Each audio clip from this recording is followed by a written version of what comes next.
All right, howdy everyone. We'll get started just to give you the most time as possible. So welcome. There is an exam on Friday, as all of you know. So we can review for that today or get all of the questions asked that you might have. I'll have an additional review session tomorrow at 7 o'clock on Zoom. The link should have been in my announcement from earlier today. If that didn't go through, someone please let me know. And then, right, as Dr. Alsamo said, she is out of town starting right now. So you can contact me. I think I'm probably the easiest to contact out of all of us. In the meantime, about anything or any questions that you may have, I'm going to keep up with the group me to try and answer all of your questions that you might have in there as well. But my email is probably the best place to contact me. Yeah, with that, are there any questions about general class stuff? Cool. Okay, so we can do what y'all want to do today. I do have the mock exam pulled up if we want to go over that, but you feel free to answer or ask any questions that you might have about anything, just general topics as well. Yeah. Number 6 on the bottom table. Yep.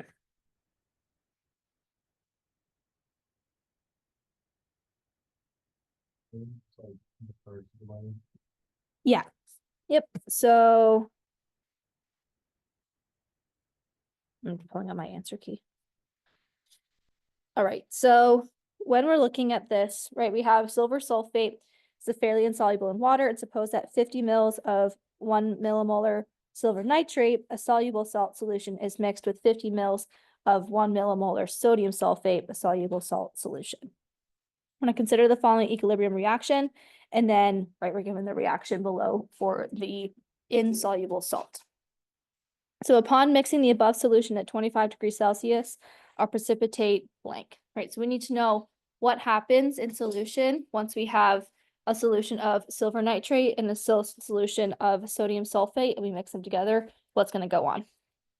So when we're looking at this, the first thing that you need to do is you need to determine how many moles of each of your ions that you have. In our silver nitrate, we only care about the silver, right? We only care what is going to be part of our insoluble salt. So in silver nitrate, we have 50 mils, which is 0.05 liters, times 1 millimolar is 0.001 molar. If you do the math, right, divide by 1,000 or do the conversion. So you end up with 5 times 10 to the negative 5 moles of AgNO3.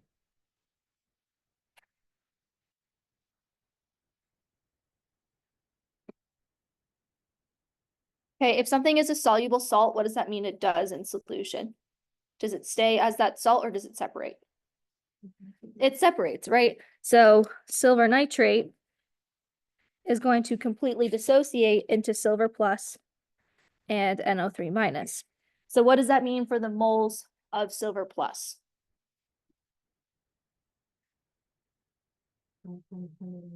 Yep, it's 5 times 10 to the negative 5th, right? Everything is 1 to 1 to 1 here. So for every 1 mole of silver nitrate, we have 1 mole of silver ions. So we have 5 times 10 to the negative 5th moles of our silver ions. Does that make sense for silver? Any questions on that part there? All right, so that's just for the silver nitrate. We need to now see how much of that sulfate ion that we have. The sodium sulfate is doing the same exact thing as the silver nitrate. It's just a different compound. We actually have the same concentration here. So this time Na2SO4 is going to break up into 2 Na plus and 1 SO4 2 minus ion in solution. So how many moles of the sulfate ion do we have?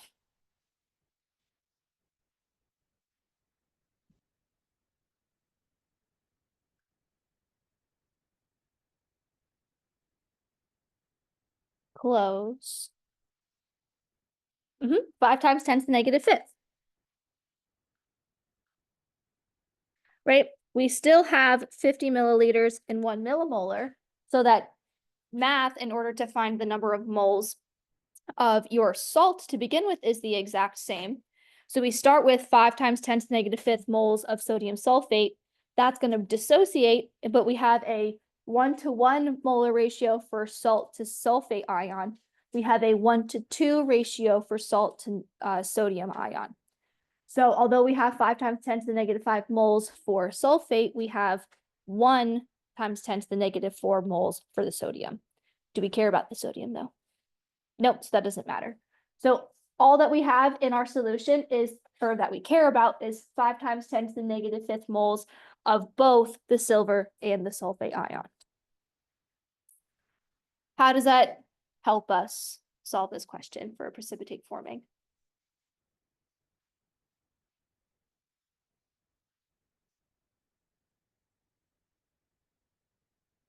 Perfect, right? This gives us Q, right? If we're going to write out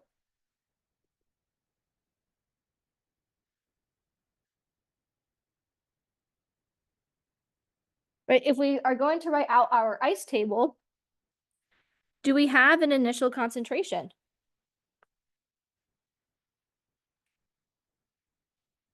We do, right? We do have an initial concentration. So what is our initial concentration?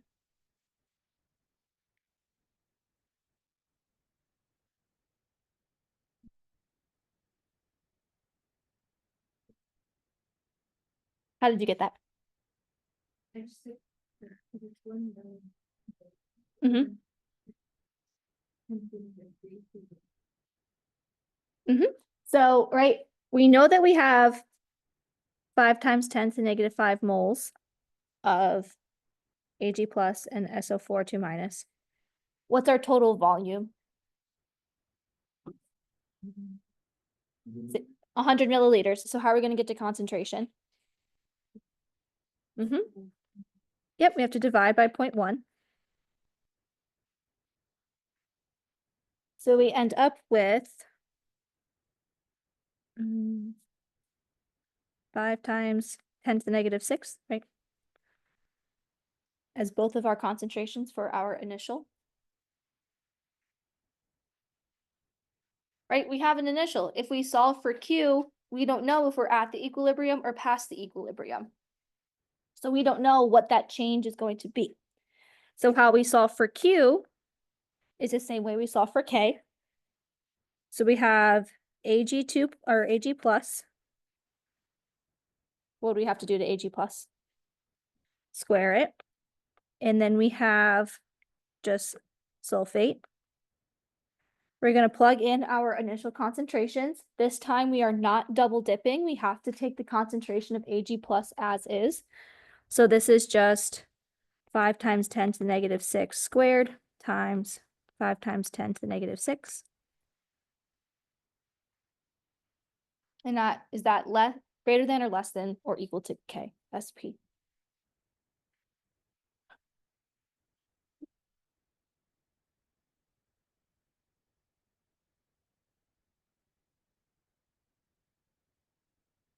It's less than, right? Q is going to be less than K. So if Q is less than K, which way do we form? Or which way do we go for our equilibrium? We have to go towards the products, right? If K is less than K, or if Q is less than K, we go towards the products.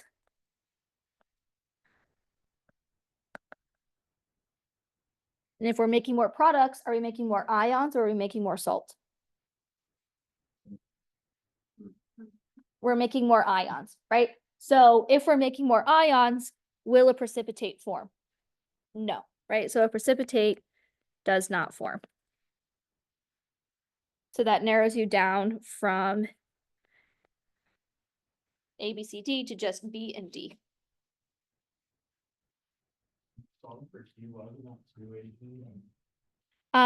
Because at equal, so if we were to change right now, if we were to continue forward with this, we would say the change here is plus 2x and plus x. But we're just looking at the snapshot of the concentrations of Ag at that time. So when we're looking for what is the solubility, we know that it'll be twice the solubility of the sulfate ion. However, we already have silver ions in solution, so we can't double the silver because we don't have double the silver. We have just that concentration initially to begin with.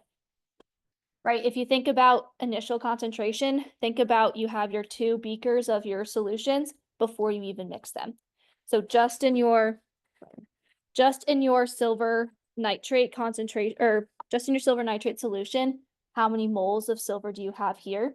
That's the 5 times 10 to the negative 5. You can't create any more of that, so we can't double that before as we're solving for KSP or solving for Q.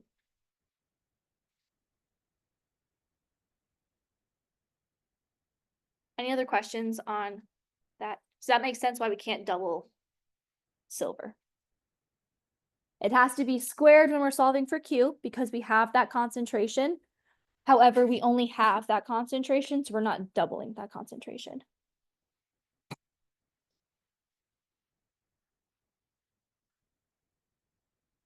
Okay, and then just to finish this question, right, in the addition of,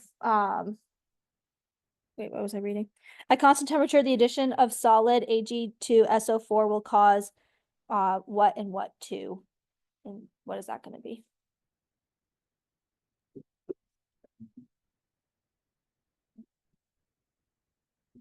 Increase, yep, right, we don't have enough, so putting more solid in solution will cause it to increase more.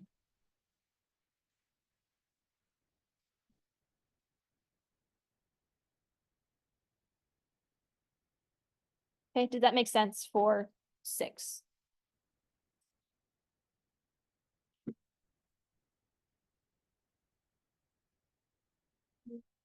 Mhm.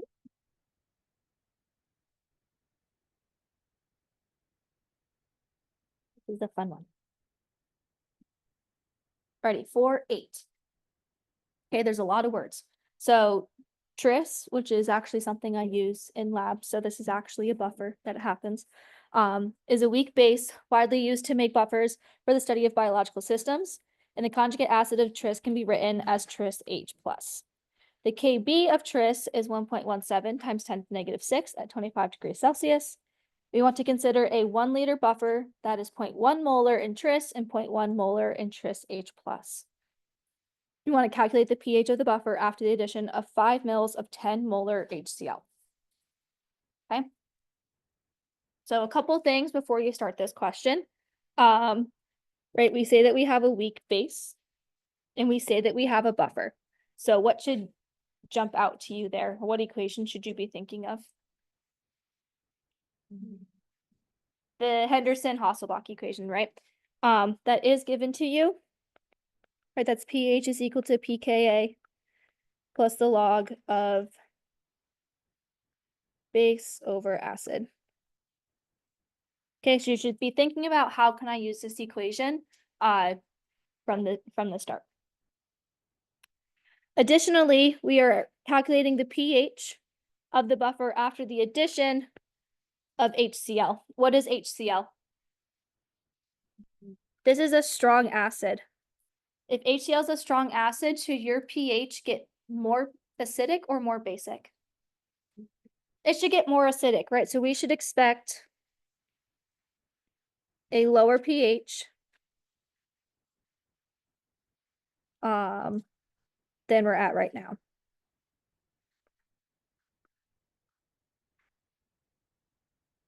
Okay. How could we solve what pH we're at right now?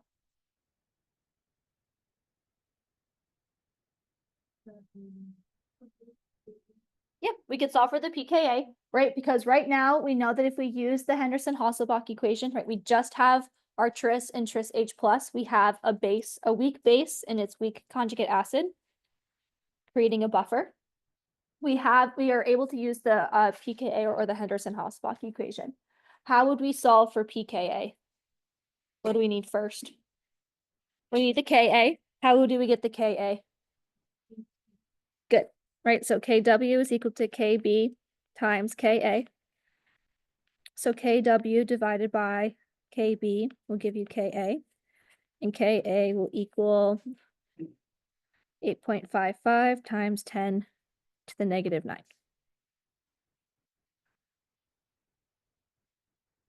All right, if we plug this into the Henderson-Hasselbalch equation, pH is equal to pKa plus the log of base over acid.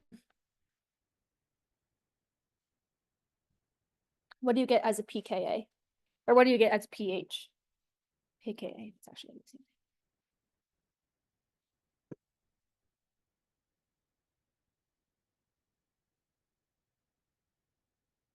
What value are you plugging in for your base?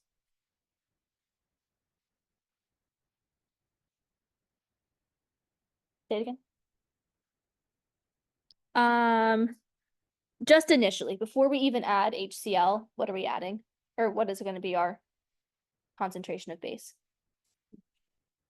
The tris, right? So just the 0.1, right? 0.1 molar.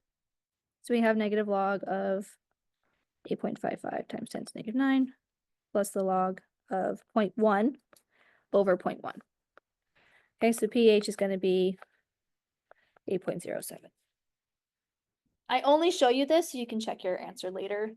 This is not necessary for solving the actual question, but just to give you a heads up. Okay, so right now you're at pH 8.7 or 8.07. Okay, so in class on slide 18, I think on this slide, you did a question very similar to this, but when we are working with the buffer, we have tris and we have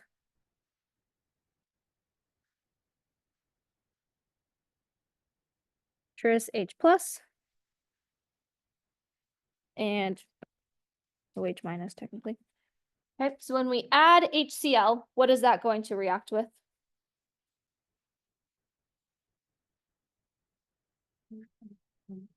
It'll work with the tris, right? Where if we have HCl, this is going to dissociate into H plus and Cl minus.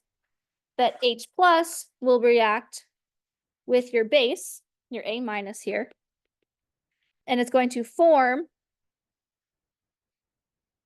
more tris H plus.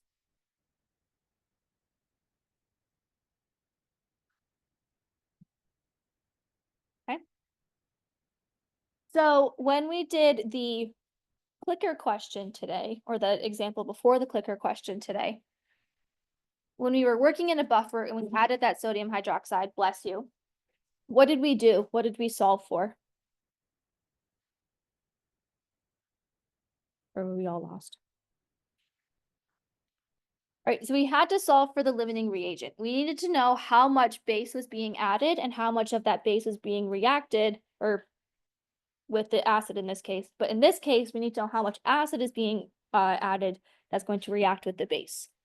So given 5 mils and 10 molar, we can say that 5.00 milliliters is 0.005 liters times 10 milliliters, which is 0.05 moles of HCl that's being added to solution. This means that we have 0.05 moles of H plus that can react with the tris. How many moles of tris do we have?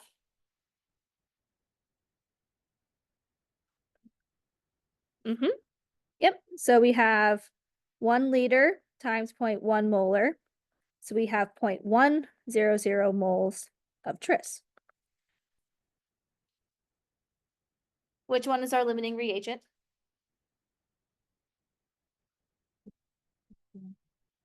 HCl, right? Our H plus is our limiting reagent. And how much of our tris gets used then? 0.05. So we have tris at 0.1 minus 0.05. So that means we have 0.05 moles of tris left over. What about tris H plus? What happens to that? You add that 0.05 moles. So for tris H plus, we have 0.1 plus 0.05. So we have 0.15 moles of tris H plus.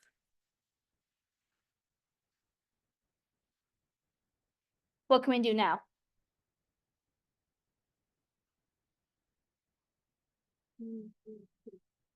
Yep, so we can use the Henderson-Hasselbalch equation, but what do we have to plug into our base and acid? Moles or concentration? Concentration. Technically, that's gonna be the same here, right? Or you would get the same answer if you plugged in 0.15 and 0.05 because you're dividing by the same total volume. But we'll solve that for concentration. Technically, what is your total volume? Yes. Yep. Technically, your total volume is 1.005 liters. Right? You have 1 liter, you added 5. It's like 0.497, I think it is, 498. It's pretty close to what it should be. So either way, you should get the correct answer. So you have 0.498 and 0.1493. If we plug this into pH is equal to pKa plus the log of base over acid, we get pH is equal to negative log. We already solved for Ka earlier, but if you didn't, that's where you would solve for it here. Our base is the 0.498 and our acid is the 0.1493. And what do we get as pH?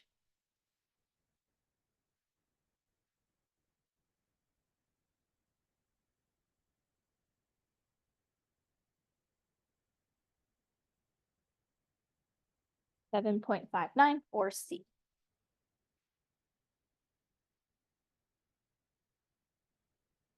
Okay, is this an answer that we expected? Yeah, right, we expected it to get more acidic. It did, right? It got lower on our pH scale, so that's good. I showed you how to solve for what your pH should be at the start of it, because then you could get rid of A and B right off the back, or right off the bat. It's not going to stay the same pH. Even a little bit of acid, especially at something that's 10 molar, will definitely change the pH. As well as it's not going to get more basic, it should get more acidic. So you already narrowed it down to a 50-50 shot. I will throw this out there in case you're just really good at memorization. The Henderson-Hasselbalch equation is pH plus pKa over base over acid. You could also write this as POH is equal to pKb plus the log of acid over base. Then you don't have to do things with kW. This is not given to you on your formula sheet, so that's something that you just have to remember. But if you're really good at this, feel free to use that if that's what you see. But you are given this one on your formula sheet up here.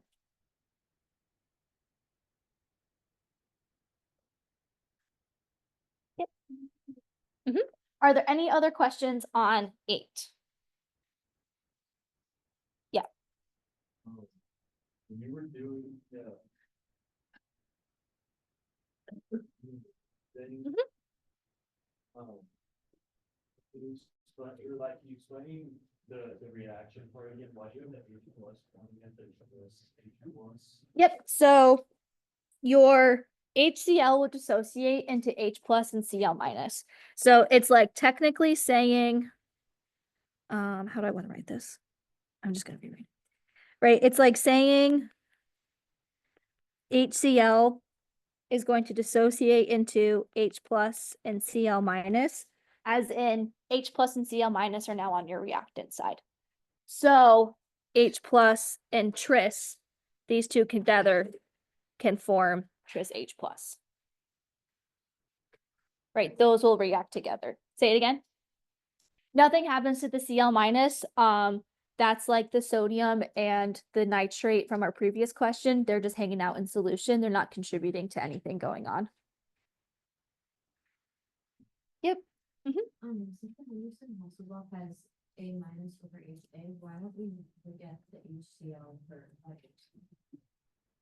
hydrogen? Because that A minus and right, A minus here over HA, this is your base and this is your acid in terms of your weak components. Right? You can't make a buffer with a strong acid or a strong base. It'll just change pH very quickly. Because if something reacts with it, it's just going to completely go to the other thing. So the HCl doesn't take into account here because in solution, if that's there, the weak buffer will fix it first and then reestablish equilibrium. Okay, so how I like to think of this stuff, right, is if you said tris and H2O forms tris H plus and OH minus. You add HCl, your common ion when you add HCl is H plus. H plus is on your product side. So you're going to increase this to form more products, or to form more reactants, excuse me, but you're going to overshoot equilibrium. So then you have to reestablish equilibrium, and that's what we do everything else going on here. Or you can think about it like the other red equation, where you now have more reactants, so those can react together, the H plus and the base, to form some of that conjugate acid.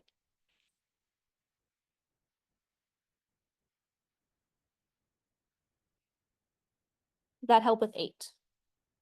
And again, slide 18 in your notes goes over a similar question like this if you need additional practice. Okay. For question 10.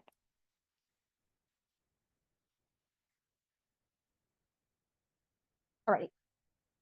So for question 10, we have consider the following data. We're given phosphoric acid, ammonia, and aniline.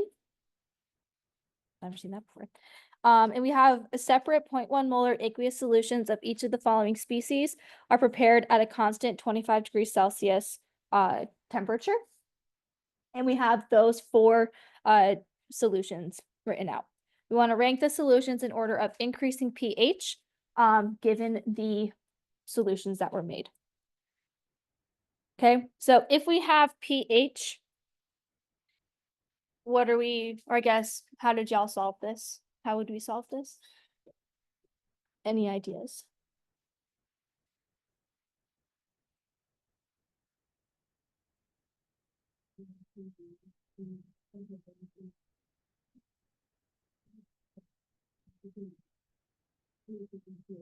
Yeah, perfect, right? So we're given KAs and KBs. We know that acid strength is going to be dependent on the Ka. So we can look at the Ka of these given solutions and then compare them this way. So the first thing that I would do is I would convert my KBs into KAs. Right, we said that that's going to be using KW. So you can solve that way. Your Ka for ammonia is 5.55 times 10 to the negative 10. And your Kb or your Ka for aniline is 2.3 times 10 to the negative 5.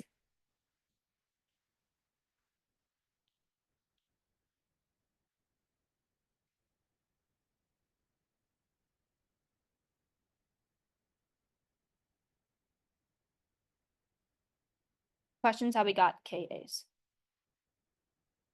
All right. The next thing I would do is I would write out what's happening to each of your solutions that were prepared. So when we have sodium phosphate, what is happening here? What is this? What would this be classified as?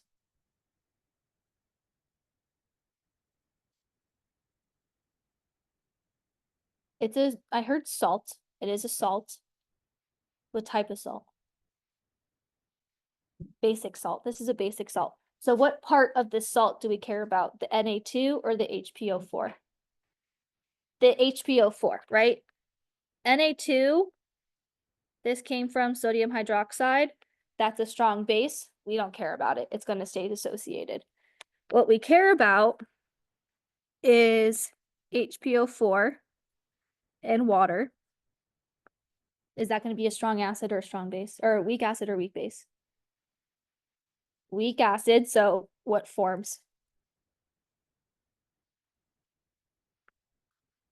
PO4 3 minus and H3O plus. Your weak acid of HPO4 has a weak conjugate base. Okay, it doesn't matter what really is next to it, it's going to be a weak conjugate base. If it starts off weak, it'll end up weak. Like 95% of the time. Okay. So if we're looking at this dissociation, we're given H3O4, our H3PO4 up top as part of our phosphoric acid and our Kas. Which Ka does that correspond to? Ka2 or Ka3?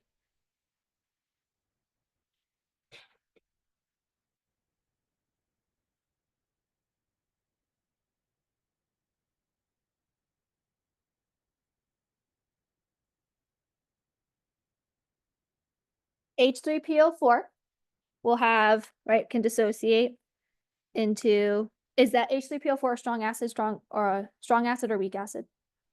Weak acid. So it's going to form equilibrium. I'll have H2PO4 minus plus H3O plus. This is Ka1.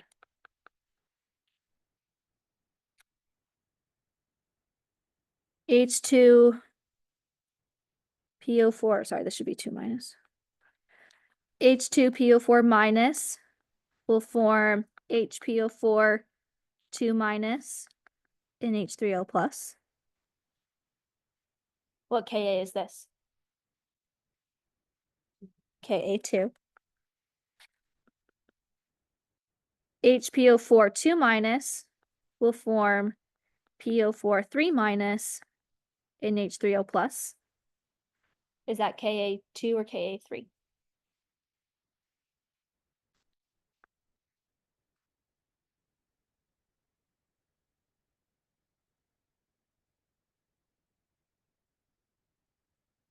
That'll be Ka3. So which equation is happening with sodium Na2HPO4? Ka3, right? We have HPO4 2 minus forming PO4 3 minus, which matches Ka3 up here.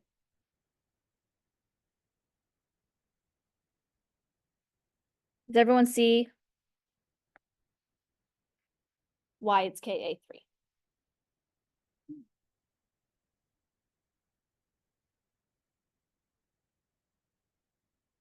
Okay. The next one we have is NH4NO3. What kind of salt is this?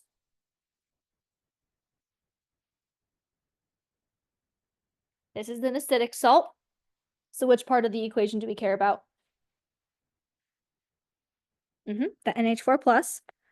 If NH4 plus and H2O, is this an acid or a base? It's an acid.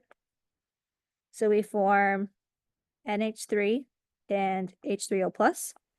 So are we looking at the 1.8 times 10 to the negative 5 or the 5.55 times 10 to the negative 10?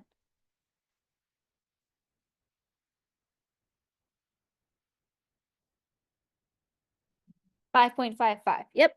This is going to be 5.55 times 10 to the negative 10. Right, we said this was 4.8 times 10 to the negative 13. So which one is stronger just based off of HPO4 and H4 or NH4 plus? NH4 plus is right now our stronger acid. Okay. Next we have KClO4.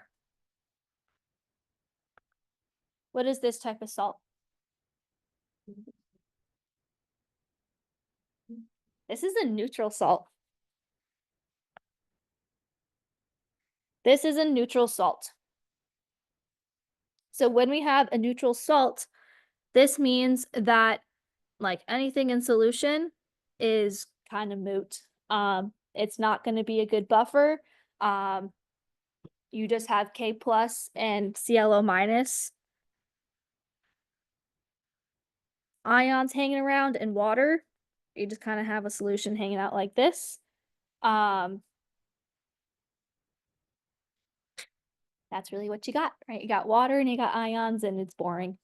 You have a little bit of your water like self-protonating, right? Making OH minus and H3O plus. But you just have that in solution. We can't write out an equilibrium for a neutral salt. Okay. So then, any questions on KClO4? Yep. So if we were to break this up into your anion and cation, we're going to break it up into potassium and ClO4. Potassium comes from KOH, which is a strong base.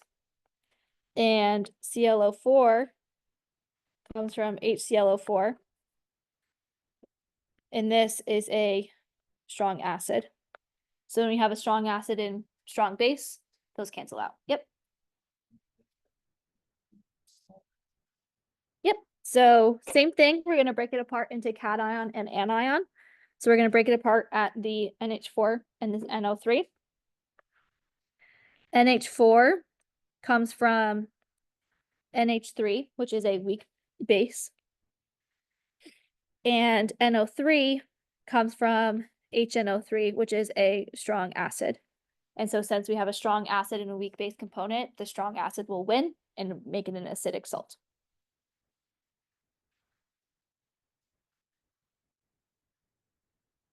Right, so same thing like the step 1, we broke it up into sodium and HPO4. Sodium came from NaOH, which is basic, and HPO4 2 minus came from H2PO4 minus, which is a weak acid. So that's why the first one's basic. Okay, and then the last one that we have is C6H5 NH3Cl.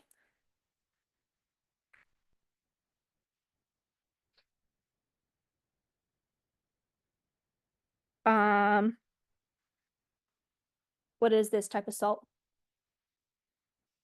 This one's also acidic. Why do we say it's acidic? What acid component do we have? We have HCl, right? Break this apart here. We have HCl. So we have C6H5NH3 plus with water going to H3O3 plus and, oh, sorry, I'll write the base first. C6H5NH2 and H3O plus. So then this Ka is the 2.3 times 10 to the negative 5. What's going to be the pH of KClO4? Probably going to be 7. If we have a solution of it, you can assume that the pH is 7. You can assume that if we have a neutral salt, we have a neutral compound. So the pH here is going to be 7. What are we forming in the first, second, and fourth equation?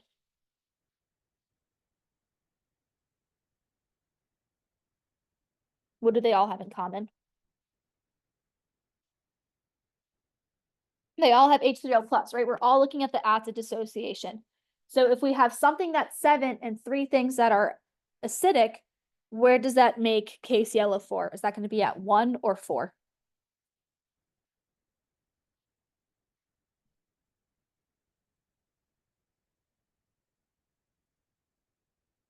Going to be at 4, right? Everything 1, 2, and 4 all have some sort of acid component that we could solve for the pH for. There's nothing in KClO4 that can say, hey, use me to solve for the pH. So this is going to be KClO4. So now you just have to rank your 3 acids that are left over. Which one is the most acidic? Yeah. Acidic, not basic. It is basic. A is basic, and then Yeah, A is basic and then the other two are acidic. Yeah, because the sodium hydroxide.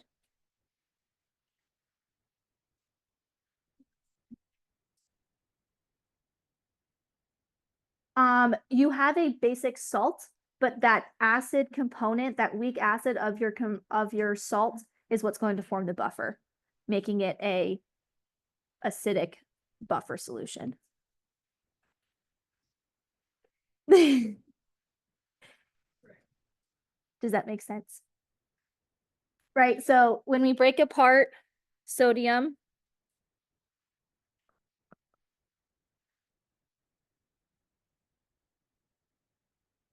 right, when this breaks apart into solution, we're given two Na plus ions and HPO4 minus, 2 minus ions. Okay. This is going to be floating around in water. If water's floating around, what is it going to react with? The sodium or the HPO4 2 minus? The HPO4 2 minus. So that's why we can write this equation, because the sodium's not going to do anything. Even though it came from a strong base and we can classify it as a basic salt, the thing that's doing the chemistry is a weak acid, therefore making an acid solution. Does that make sense? Yes. Yes, that's why you use the Ka and not the Kb, because we're always forming H3O plus in these scenarios. However, we have to introduce this weak acid as a basic salt.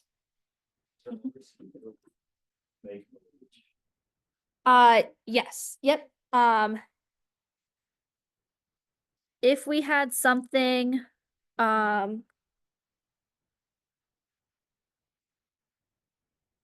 you could have,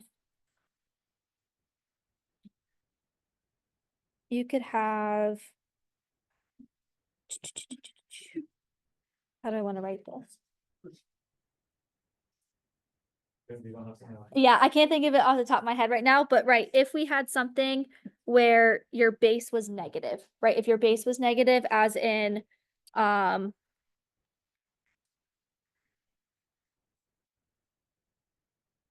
let's just call it this. It's not going to be it, right? Something like this, right? That was attached to a sodium ion, right? That was attached like here. This NH2 minus would then react with water. This would donate here, given NH3 and OH minus. And you would use the KBs there. Yep. Oh, sorry, you can't see that at all. Okay. Sorry, I got a little derailed. Did you have a question? Yeah. That's how we did the HPO4. If NH4 is basic, then why is it basic? If NH4 is NH4 plus is an acid, because it's the conjugate acid of the base ammonia, NH3. It has, yes, yep, it's whatever's in that salt. So whenever you break that apart into its two ions, whatever ion is not the strong component, that's what forms the buffer. Yep. But since we have two strong components in case yellow 4, that's why nothing forms. No buffer forms. Okay, so looking at this, your 2.3 times 10 to negative 5 is your strongest acid, right? It is our largest Ka. So that's going to be in 1. That's going to be your C6H5 NH3 Cl. Your next highest Ka is your NH4 plus. So this is your NH4 plus, NH4NO3. And then your Na2HPO4 is in third. So step 2 is NH4NO3.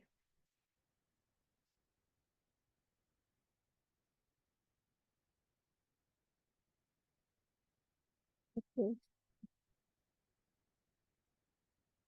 1, 2, 3.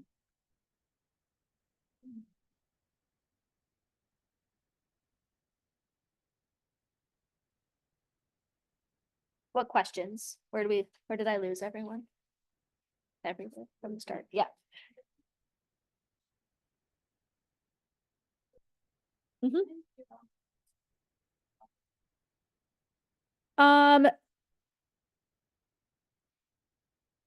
Like if you took the pKa just of that, yes, however, you're in a buffer solution situation kind of thing, and we don't know the concentrations of things that we have. So even though it is around, like the pK is around 12, we don't know what that's doing. So we could have something that is more acidic that way. And it might be a case where 3 and 4 are flipped, but what we really care about is 2. So that's going to be the only one that is going to be the best.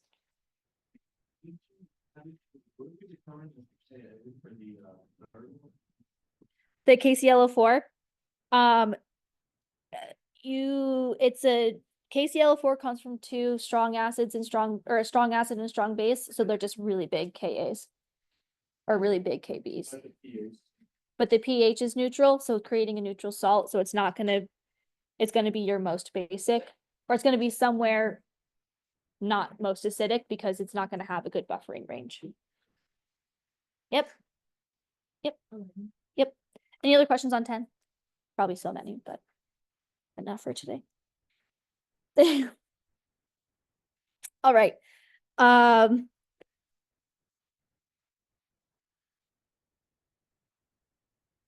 For an 11, we have considered the following pairs of acids and compare the relative acidity. So we have H2S and H2SE, and we have HClO2 and HBrO2. So what is the trend as we go down the periodic table? Yeah, down the periodic table, acidity increases. So what is farther down the periodic table, sulfur or selenium? Selenium, so that gets rid of C and A. And then you're left with, does anyone know why or remember why acidity goes down? Yes, so your bonds decrease in strength and we have more electrons in that atom. And so if you were to get rid of a proton, and as in the H plus is able to distribute that electron a little bit more freely, and it doesn't feel that effect as much. So it's a little bit happier just as a negative anion. You'll learn all about that if you continue into Orgo. It's so much fun. So selenium will be your stronger acid here. But as we go down the periodic table, acidity increases. What happens when we add oxygen into this? The trend flips, right? So with oxygen, I guess with oxygen, as you go down the periodic table, acidity decreases. Or as you go up the periodic table, acidity increases. So which one's going to have the better acidity, ClO or Cl or Br? Cl will have the higher acidity when it comes to the oxygen containing acid. So B will be your answer for 11. Across, so same thing as same thing in terms of size.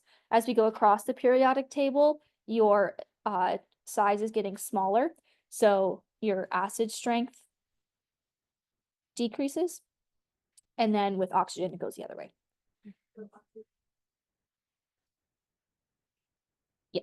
Yes.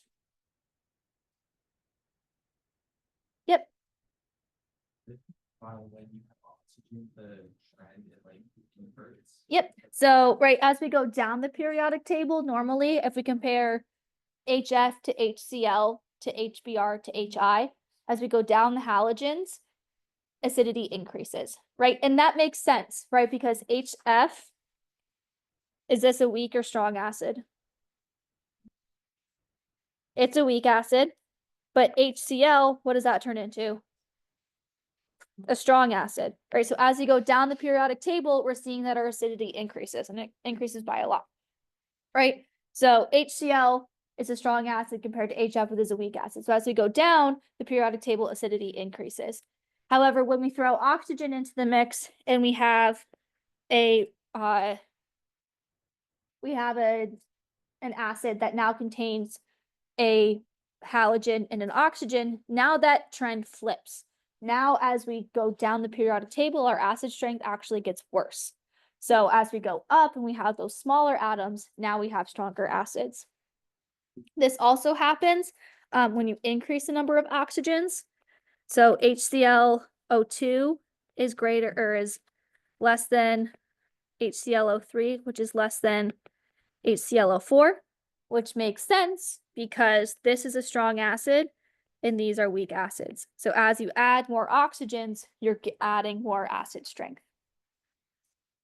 So what about left to right? When you add O? It follows the same trend as the size, right? So as you go down the periodic table, size increases, therefore acid strength increases. So as you go across the periodic table, size is decreasing, so acid strength decreases.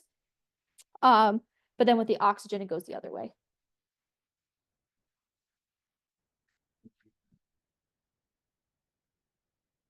Yes.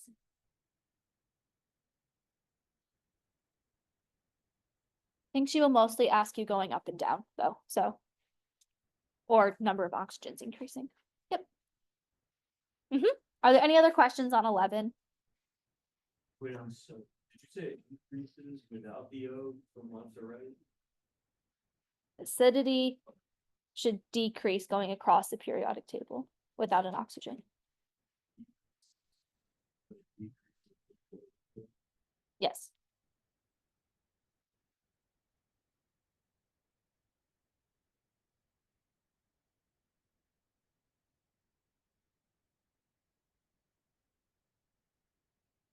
All right. For number 1, we have consider the following equilibrium reactions at constant temperature. We're given that in the KC, and we want to calculate delta G in kilojoules for the reaction under the following conditions at 500 Kelvin. Switching gears back to energy. All right, so what equation or equations do we need for this one? Say it again. Yep. So we have delta G naught is equal to negative RT ln of K, and we have delta G is equal to delta G naught plus RT ln of Q. All right, so we know what we're solving for delta G. In order to solve for delta G, the only equation that we're given is this guy here. And in order to find delta G, we have to find delta G naught. And delta G naught is given by negative RT ln of K. So how do we solve for delta G naught?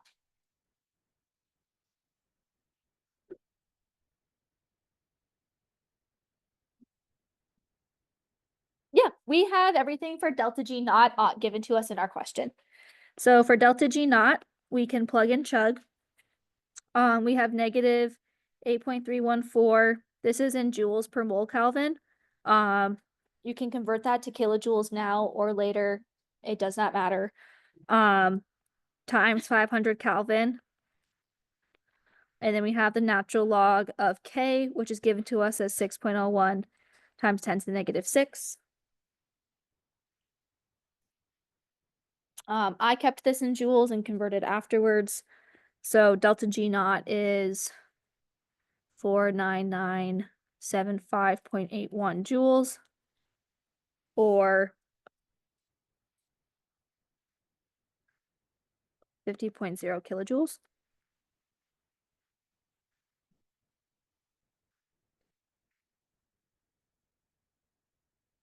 How do we solve for delta G? Yeah, we have to solve for Q. So how do we set up Q? What does the equation for Q look like? It's products over reactants. So we have N2 squared times H2O to the 6th divided by NH3 to the 4th over O2 cubed.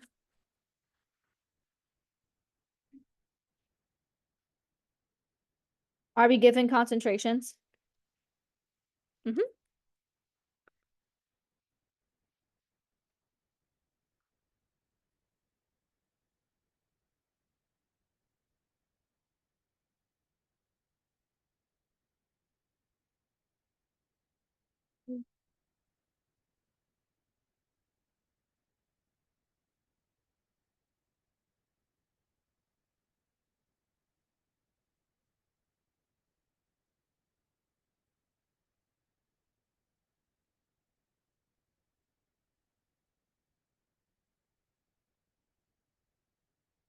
Okay, all of them are the same concentration, so before you plug this into your calculator,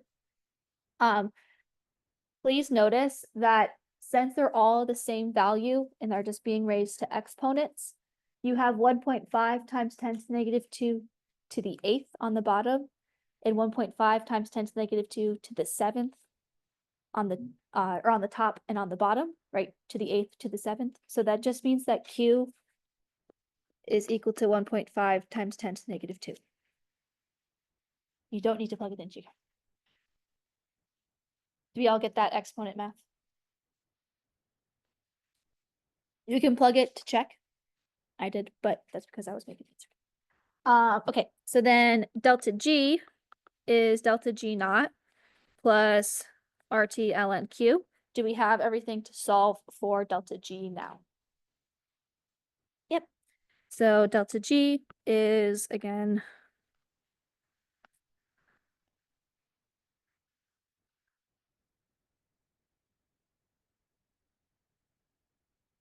you're still using 500 Kelvin, and Q this time is just different, and delta G should be B when you plug that in.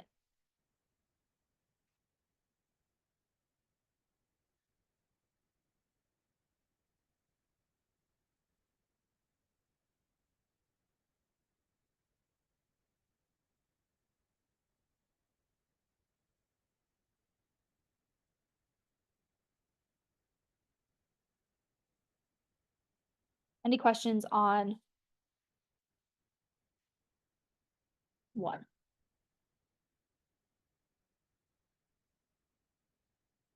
Yep.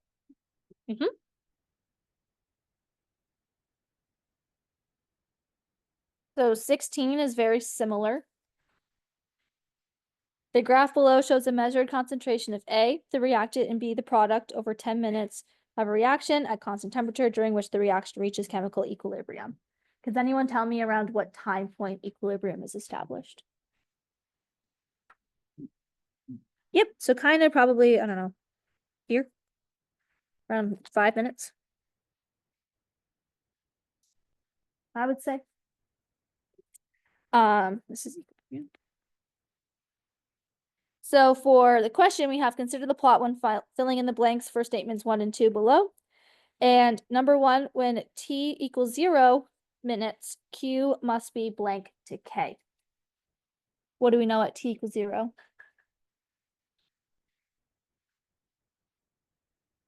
Q equals 0. Yep. So if Q is equal to 0, what does that mean in terms of greater than or less than or equal to K? It's going to be less than K, right? We know at Q equals, or at time point equals 0, we are here on the graph and we are forming some products, right? We have no B, we only have A. We have to form products, and we see that happening because our concentration of B is increasing.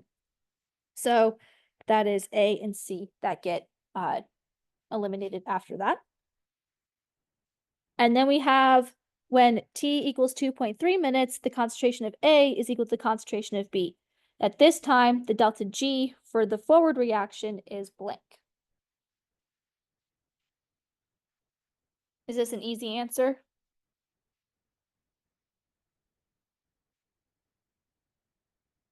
Not really. Like, you could solve it.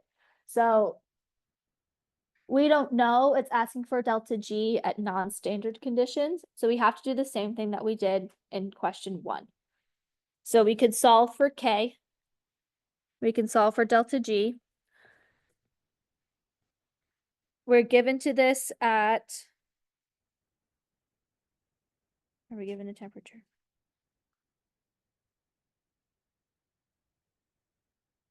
We're not given a temperature, so you can assume that it is 25 degrees Celsius. Bless you. So you can say that, again, negative 8.314 times 298 ln of K. What is K here?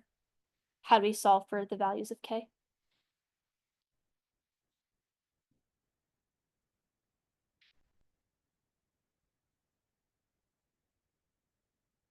Yeah, you can use your plot, right? This is B, this is A. at equilibrium, right? Once equilibrium is established, we have 0.04 and we have 0.02. What is our K expression?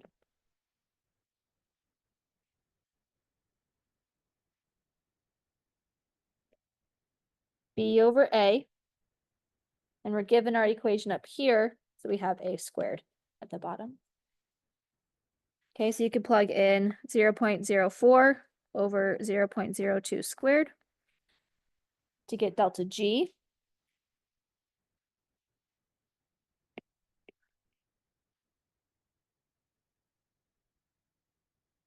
We have negative 17,114.5 joules. Sorry, that's bad handwriting there. And then we can use delta G is equal to delta G naught plus RT ln of Q. At this point, right, Q is 1 over 1, so the ln of 1. Or it's not 1 over 1, it's, we know whatever that concentration is, so they're equal to each other, that becomes the ln of 1. So delta G is equal to delta G naught.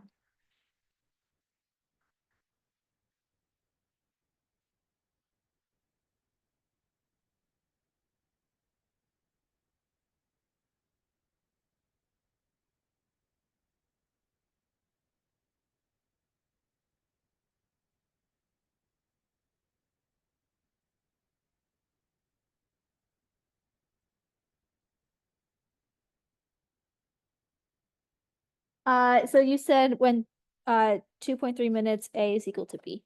So we're talking about this point right here. Then you know the concentrations are equal. Sorry, and this is not ln of 1. This is still, this is 1 over the concentration of A. Sorry. So that'll still give you a negative value. Delta G is equal to negative 14513. That'll be B.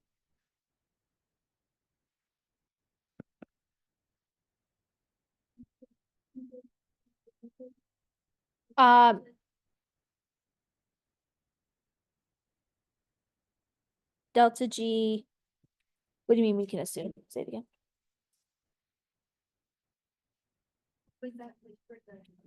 That was for Q, right? So you can say, right, once you have delta G naught, you can say that delta G is equal to delta G naught plus RTL and Q. Yep.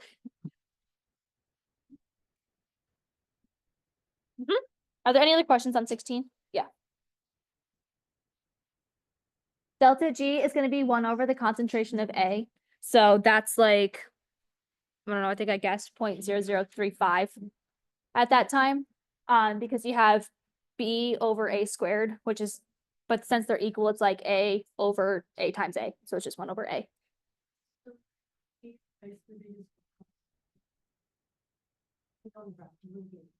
Yes, it's the point where, right, they give you 2.3 minutes. 2.3 minutes, so that's like here, and that's that point where they're equal to each other. Yep.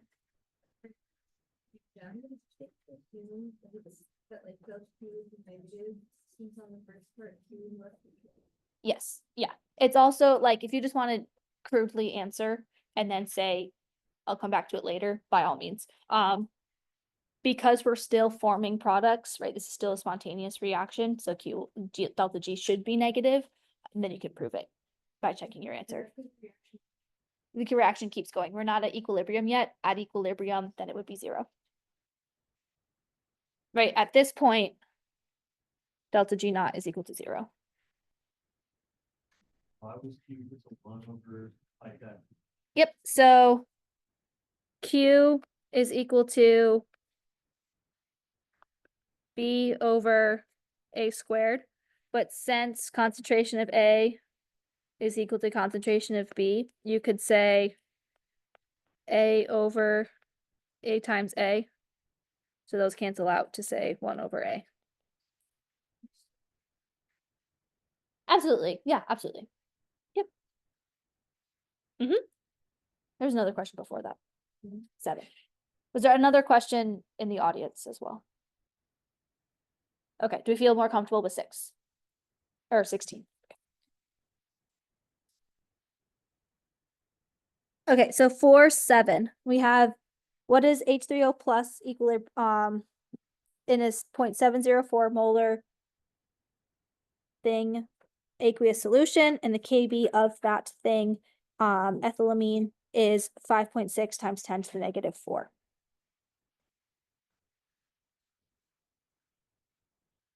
Alrighty, so la, la, la.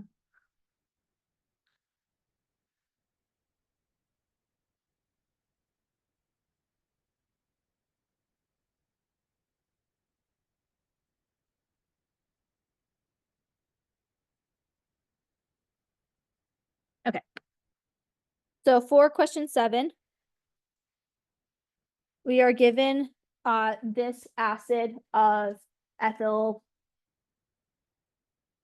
amium chloride. I don't know. So if that is a weak acid or strong acid, what is that one? Or what can we classify that as? That's a weak acid. So we can set up a ice table. We can get rid of the chlorine because we don't care, right? Chlorine doesn't matter when that dissociates.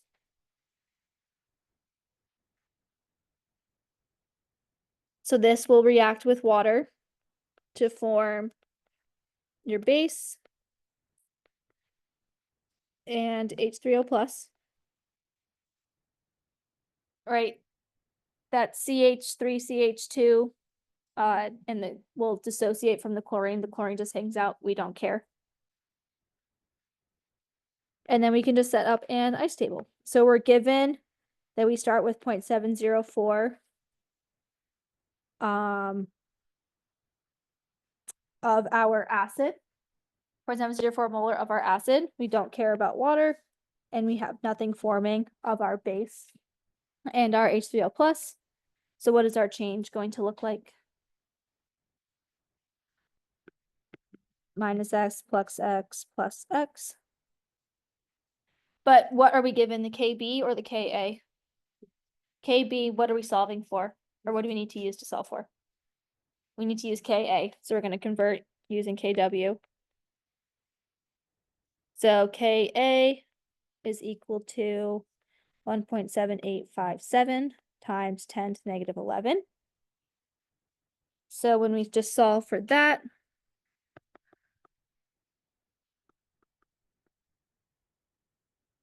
can we use the assumption? Yep.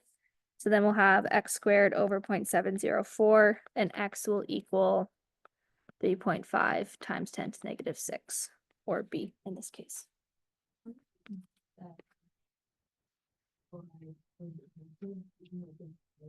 Yep. So if you were to look at, whenever you're given something like this, split it up into its ions first. So this will dissociate into, right, we know chlorine will remove itself. So what's left over? We have the CH3, CH2,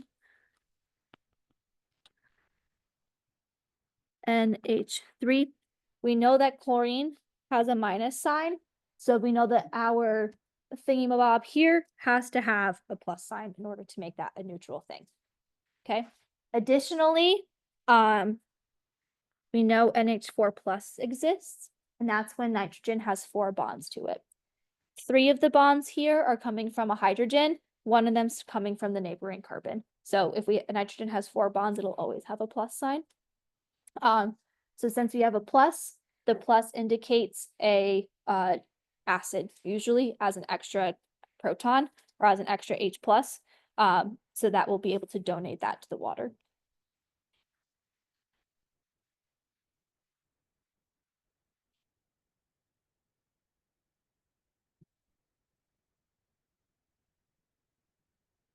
Any other questions on 7? We said 13. Okay, so this kind of brings in a little bit of what we did today in class. So for question 13, we have, which of the following solutions will produce a buffer at 25 degrees Celsius? So what are the components of a buffer that we need? a weak acid or base, and what? Plus its weak conjugate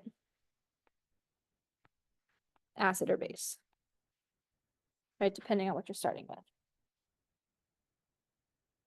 Okay. So which one can you automatically say is going to give you a buffer?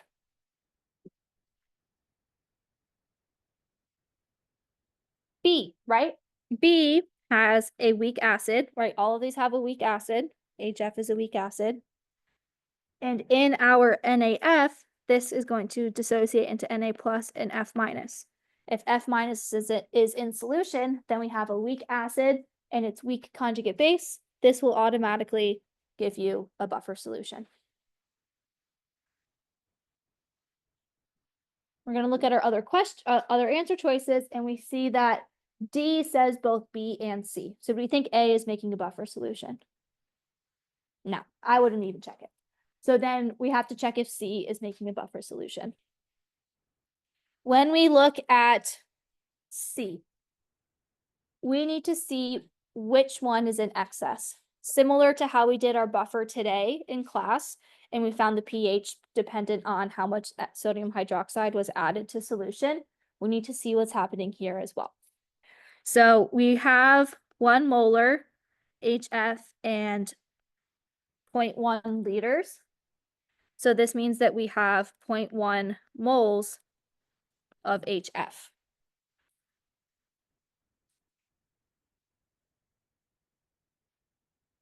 We have to do the same thing for sodium hydroxide.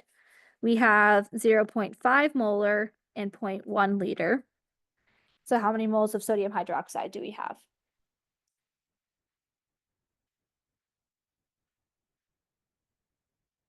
We have 0.050 moles of NaOH. Which one is in excess? HF is in excess. So does sodium hydroxide get all used up, or is there some left over? Sodium hydroxide gets all used up. How much gets used up? All of it, right? All of this goes bye-bye. This has no more. And what happens to our HF?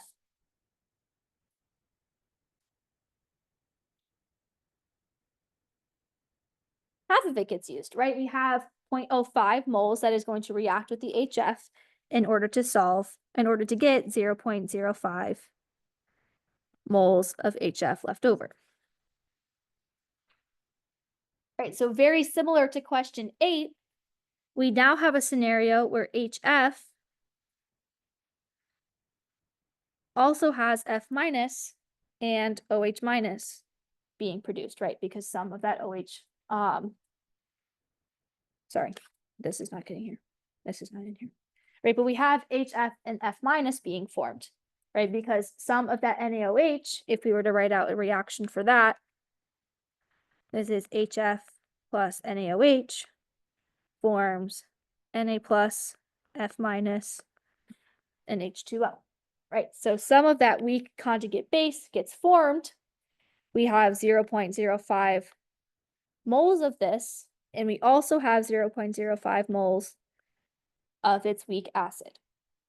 So since that is still in solution, even after all of that sodium hydroxide gets used up, what do we have? We have a buffer, right? We have something where our conjugate acid and our acid and conjugate base are still in solution, still in equal quantities. There's now wiggle room for more base or more acid to get added. So C also creates a buffer. So D is your overall answer here.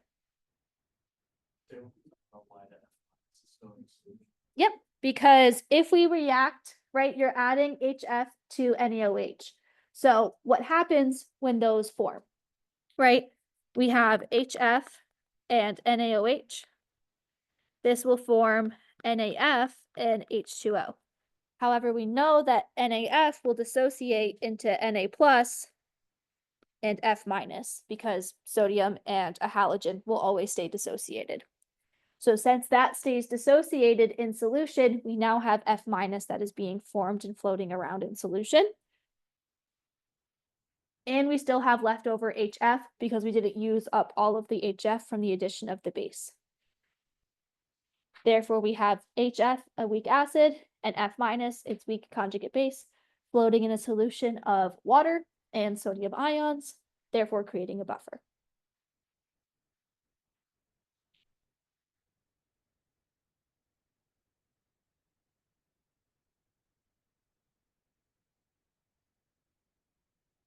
Yep. Before we move over, since we didn't check A, prove to yourself why A is not a buffer. Okay, so for 14, we have the KSP of lead chloride is that, and we want to calculate the maximum mass in grams of lead chloride that will dissolve in 1 liter of aqueous solution.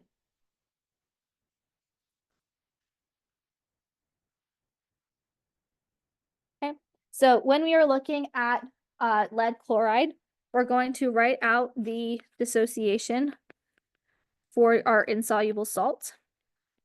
How many lead ions are formed?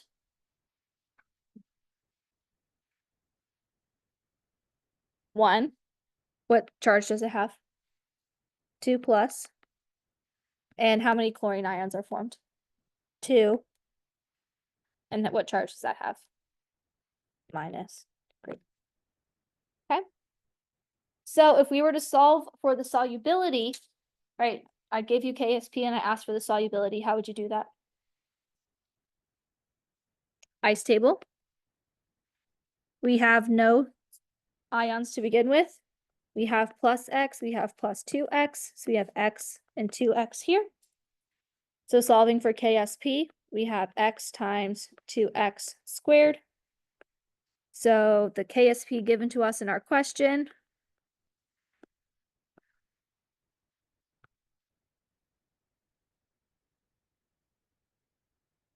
(1.70 times 10 to the negative 5 equal to 4x cubed. So therefore, that means that x is equal to 1.62 times 10 to the negative 2 moles over liter. Or molarity.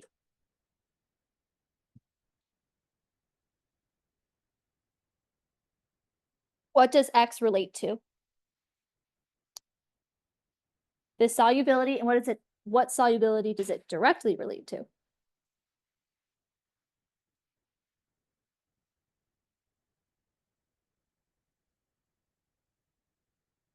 Which one? Yes. Why the solid? What does X represent here?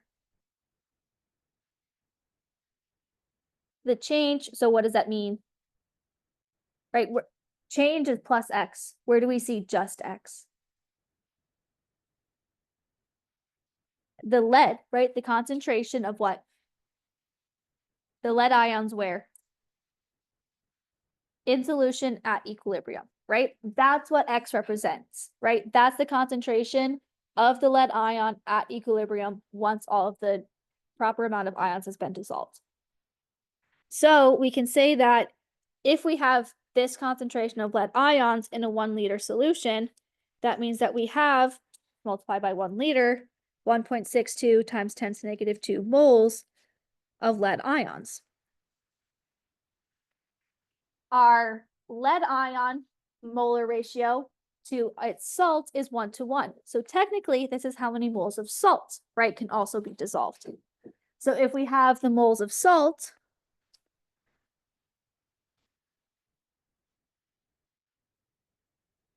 how can we get to grams? We can use our molar mass. So then we can take this mole and we can divide by the molar mass, or I guess multiply by the molar mass. And you get 4.51 grams.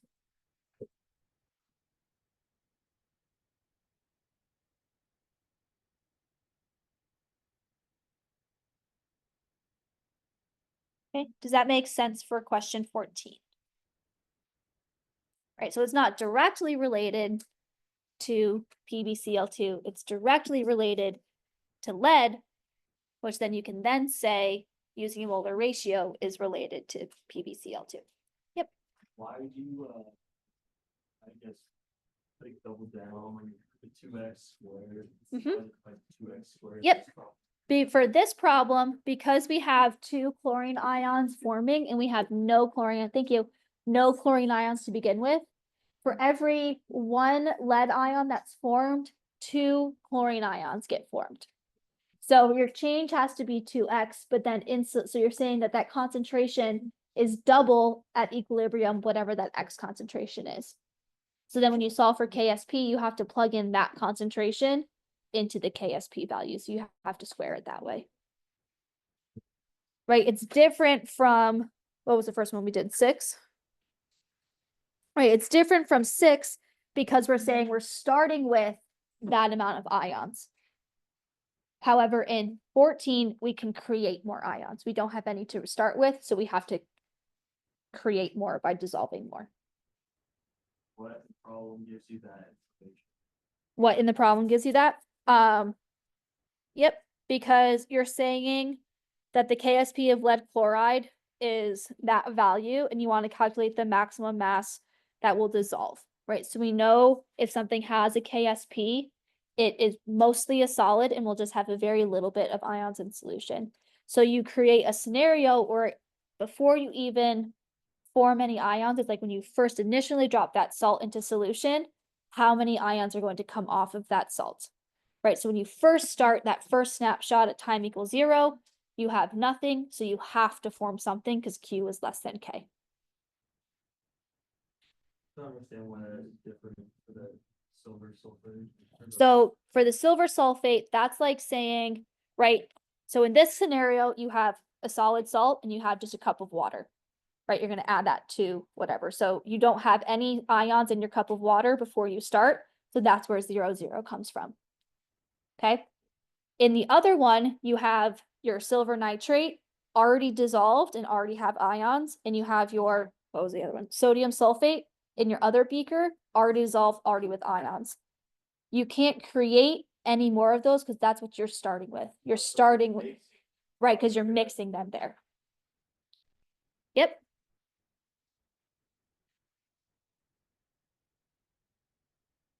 Yep. Mm-hmm. Yeah. So when we look at 15, the best thing to do here is to draw out your structures.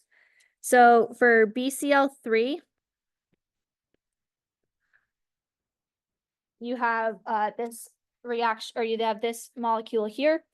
And for OCO3-2, you have oxygen and then CH3 and CH3. Like this. What do we know identifies a Lewis base? What does that mean? This is a lone pair donor. So which one of these two structures has lone pairs on it? Oxygen has a lone pair, so your OCH3-2 is going to be your Lewis base. Does that help? Okay. I think this is a good stopping point for today. We'll end right now. Feel free to come tomorrow, ask any of your questions, if you drop them in the group me. This was recorded. Yep, this was recorded, so I will upload this once I get home tonight. And if you have any questions in the meantime, please you can come up now in the next couple minutes. Or you can stop looking at chemistry for today. Yeah. It says the one for tomorrow, is it also in person? It's on Zoom tomorrow. Yep, so it'll be at 7 o'clock. And you can just come. Thank you. Yep, absolutely. And the link should be in my announcement today.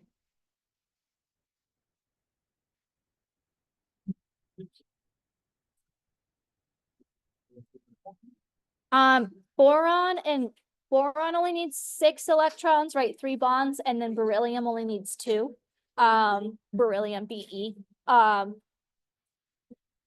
not super important. I would say boron's more important than beryllium.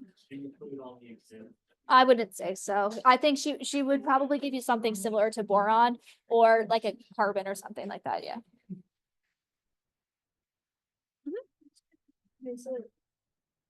I know, I understand like